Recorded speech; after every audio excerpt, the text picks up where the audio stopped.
Hi there, my name is Georgina and welcome to Dreams of Genie.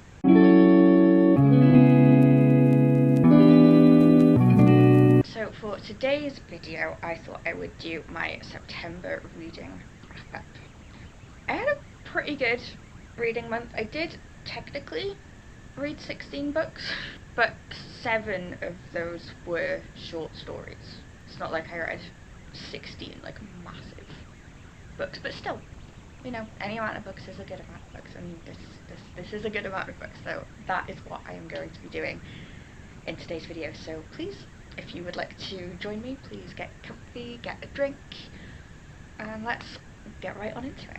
So first, just a couple of stats. I've got my iPad right here, so I can talk you through them. I use the story graph to track my reading. I love the story graph.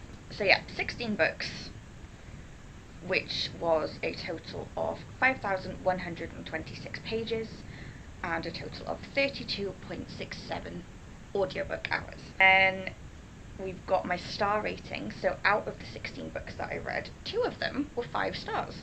Pretty good. You can see one star on there. That was one of the short stories. Some people don't rate short stories, but I like to.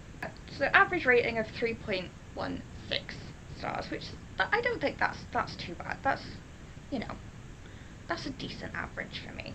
The first book that I actually finished this month was one of the short stories. I read The Yellow Wallpaper by Charlotte Perkins Gilman, because it's on Kindle Unlimited. There's a lot of classics on Kindle Unlimited, which is quite handy. I read this in like, I don't know, 45 minutes. It's very short. It is about a young wife and mother who is basically put on bed rest, you know, for her sanity. But she begins to question her sanity a lot more because of the presence of this particular wallpaper in the bedroom that she is staying in. It's a weird little read. I can see how it was quite revolutionary when it was published, because it was published in 1892. So to even talk about postnatal depression or depression of any kind in the 19th century was a pretty revolutionary thing to do. It's a strange little story that has stuck with me throughout the month. So yeah, if you are into your classics and you want to read a nice short one, then give this one a go. I gave it 3.5 stars. I enjoyed it, and it's just an interesting story. The second book that I finished in September was a physical book, and it was this beautiful book right here, which is the Illumicrate edition of Bury Our Bones in the Midnight Soil by V.E. Schwab, a book that I feel like a lot of people read over the summer. Beautiful. Look at them. It's so beautiful. And it's got obviously the little poem on the back, and it's got end pages. I think that one's my favourite. It's so gorgeous. And there's the back. So beautiful. One of the prettiest books that I own, and you know, comes with a slipcase, which is just fancy. I thought I was going to love this, and thankfully I did. I ended up giving it a 4.5. It could have been a 5. It was close. There's a few issues, I suppose, that I had, but overall it's a really good book. It follows 3 women throughout different centuries. I mean, most people already know that this has been labelled the toxic lesbian vampire book, and yeah, that's what you get. But it's so intricately written and woven together. I think my favourite character was Sabine, who would be this one. But it's a really beautiful story, and V. Schwab has been a bit hit or miss for me in the past. Like, I've loved The Invisible Life of Addie LaRue, and a lot of people in early reviews were saying that if you liked Addie LaRue, you'd probably like this, because there's more of their lyrical style of writing, more character driven, and I think that's definitely the style of writing that I like from V.E. Schwab. This was a win for me, and like I said, it's one of the prettiest editions of a book that I own, so it's really nice to just have displayed on a shelf. The third book I finished was my first 5-star of the month, Dame Jacqueline Wilson with her brand new book Picture Imperfect. I love this. Jacqueline Wilson has just like never let me down, really, ever. And her adult novels that are sequels to childhood ones are just so good. They're so comforting. I find something so healing about her writing and revisiting characters that I first met when I was a child, and now, you know, they're grown up too, and it's just, yeah, it's really lovely. So this is Picture Imperfect, which is the adult sequel to The Illustrated Mum, which was one of my favourites when I was younger. And this is signed. I did order the signed edition because it's Jacqueline Wilson. Of course I ordered the signed edition.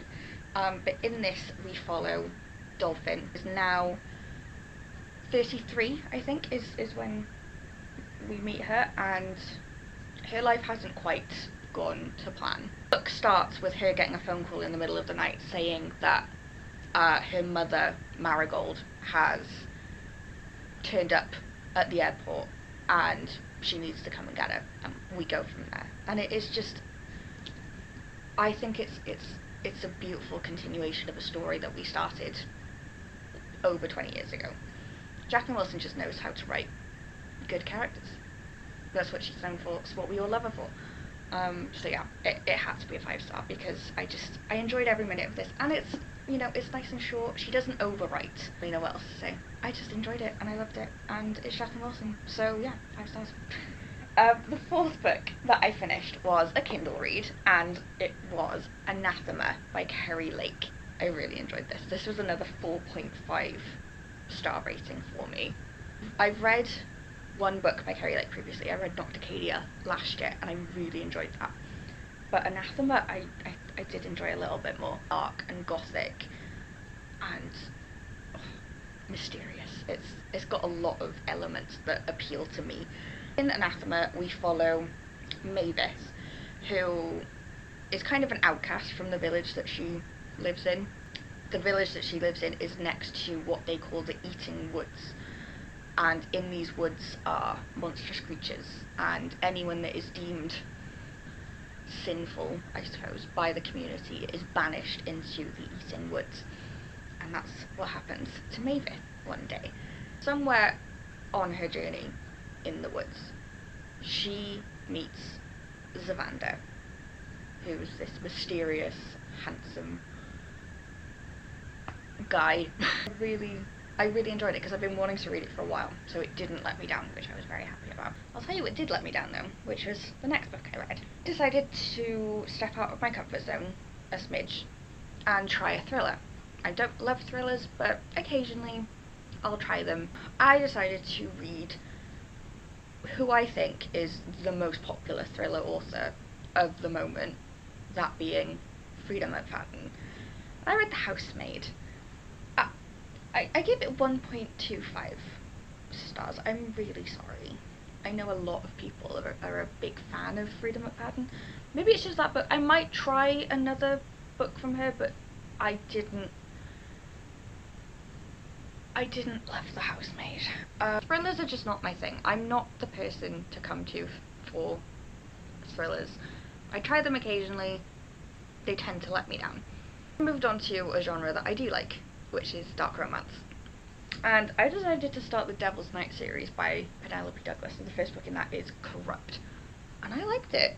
I gave that a 3.5. Do you plan on continuing the series? I stuck with dark romance. I read, technically, it's numbered 0.5, so it's the prequel to the Harlequin Crew series by the Twister sisters, Susan Valenti and Caroline Peckham. We know them, we love them, they make us cry. But I've never heard anyone really talk about this series. I've heard people obviously talk about Zodiac and the Ruthless Boys, which I love, and I've heard people talk about Boys of Everlake Prep series. I've not heard anyone really talk about Harlequin Crew. Devil's Pass is the name of this prequel, and it's set 10 years before the start of the first book. We've got Rogue, we've got Fox, we've got JJ, Chase, and Maverick. You can tell I like this series because I've remembered everybody's name. The prequel explores what happened that broke them apart. The series itself is a wide shoes, dark romance because they're gangsters. The Harlequin crew is a gang. It's kind of on the lighter side of dark romance, like it's violent, but in the same way that Zodiac Academy is violent. There's a lot of banter, there's a lot of silly lines. This is the thing that I really like about their writing, is that a lot of it is just silly. Like, you can really just blow through like massive chunks of their books because it's so silly, and I love a silly fun time, and this series so far has been a very silly, very fun time. The book I finished on my Kindle was Sinner's Playground, which is officially book 1 of the Harlequin crew, and I enjoyed it. It's 3.75. The first chapter opens with a bang because Rogue, our main girl, finds herself buried alive, and that's the first chapter, is she's digging her way out. But yeah, she's found herself buried alive on the outskirts of the town that she grew up in, that she hasn't been to in 10 years, which, if you've read the prequel, you know why she hasn't been there in 10 years. She reconnects with the boys that broke her heart. It's a lot of fun. It's just a fun, silly, spicy time. This is going to be such a contrast now, considering that the last couple of books I've talked about have literally just been fun, silly, goofy, spicy times. I have in my hands the complete opposite of a fun, silly, goofy, spicy time. I have in my hands a very clever book, a very philosophical book. This is Catabasis, or Catabasis, or however you're meant to say it. But this is my second 5-star read of the month. I've got the Waterstones edition with these lovely edges. I've had this book pre-ordered basically since it was announced. I've been very excited about this for literally years, and it finally came, and it did not disappoint me. There is a lot of very intellectual jargon in here. There's a lot of stuff about paradoxes. Overall, the story that weaves all of that together is incredibly told. In this book we follow Alice, who is a PhD student who needs to go and rescue her advisor from hell. And Catabasis, the word itself, is from the Greek word meaning the hero's descent into hell. I think the hell that R.F. Kuang has built is a very interesting place. There's a kind of like quiet dread to it. Like the threat isn't obvious until it's like right in front of you. And there's a lot of interesting questions raised, a lot of interesting concepts about life and death and morality and academia. R.F. Kuang is a writer who, like, she can do no wrong for me. I have loved everything that I've read from her. I can definitely see why some people wouldn't like it, because it is quite slow moving. In terms of a book that you can sit with and take your time with and engage with,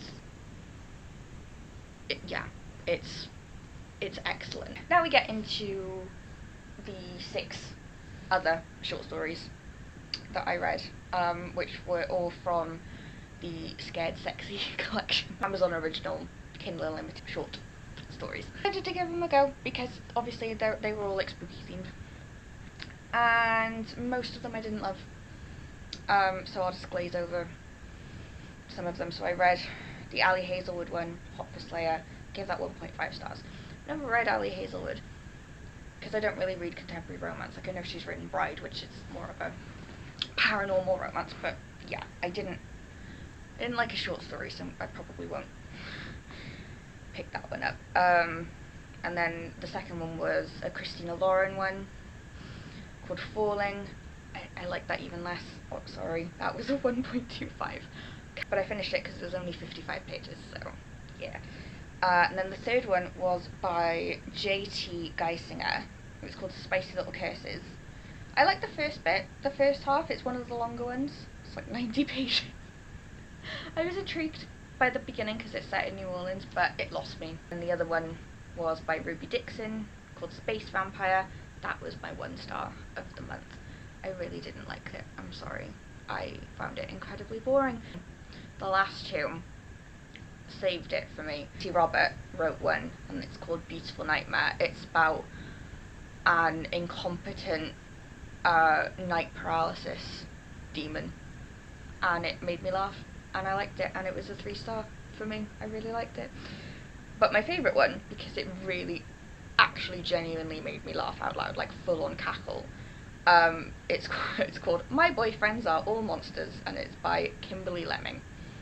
It was very much the definition of a silly, goofy time, about this woman who is on like a hike with her soon-to-be ex because he abandons her on a mountain. He makes a wish in a mysterious wishing well, and that wish suddenly comes true, and then all of a sudden there's these men who are willing to help her, and anyway, it's a silly, goofy time. It's more of a monster romance overall with that collection. 2 of them I liked, the rest not for me. The final book that I finished this month was an audiobook, and it was the last book in the Lady of Darkness series, called Lady of Starfire. Adds an ending to the series. Excellent. I gave it a 4.25. It's a really solid ending. Obviously I'm not going to tell you the ending. It's definitely got Throne of Glass vibes. The first book, heavily so. Overall, it's a really solid series. Like, every book was at least a 4-star. So it's a good, solid fantasy romance series. I had a pretty decent reading month. I read a lot of silly books. I read a couple of really smart ones, and I read a lot of good ones. But I hope everyone has a really good reading month in October, and we have a nice, fun, spooky time. Thank you so much for watching. Hopefully I will see you again.